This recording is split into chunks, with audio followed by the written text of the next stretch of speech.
Book లో నేను చూసాను సార్, ఇందాక మీరు అన్నారు అంటే లైక్ పిల్లల విషయంలో ప్రెగ్నెన్సీ ఫెయిల్యూర్స్ విషయంలో అన్నారు కదా, womb is your first home అని రాశారు. సో ఏంటి దాని గురించి ఒకసారి చెప్తారా? వూమ్ అన్నది first class room exactly for first class child. ఎందుకు అని అంటే ఆ గర్భంలో పెరిగేటప్పుడే మనం ఇచ్చే న్యూట్రిషన్ కావచ్చు, మనం సరౌండింగ్స్ కావచ్చు, ఇవి బేబీ యొక్క హెల్త్ని డిసైడ్ చేస్తున్నాయి. ఫ్రమ్ దట్ డే వన్ నుంచి మనకు certain foods are very important. Like folic acid సరిపడా ఉండాలి, కోలిన్ సరిపడా ఉండాలి, వైటమిన్ డి సరిపడా ఉండాలి, ఒమేగా 3 ఫ్యాటీ యాసిడ్స్ సరిపడా ఉండాలి.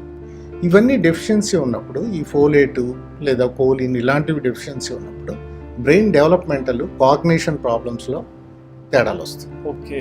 So you have to eat folate rich foods, folic acid rich foods తినాలి, కోలిన్ రిచ్ ఫుడ్స్ తినాలి, omega 3 fatty acids rich foods తినాలి.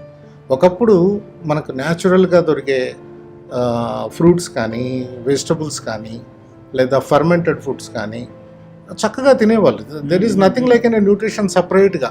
నాకు తెలిసి మా మదర్ ఏమి iron supplementations, folic acid supplementations they have not taken. They use to eat natural foods, whole foods. అవును. So అవన్నీ తీసుకోవటం వల్ల బేబీ డెవలప్మెంట్ అనేది చాలా బాగుంటుంది.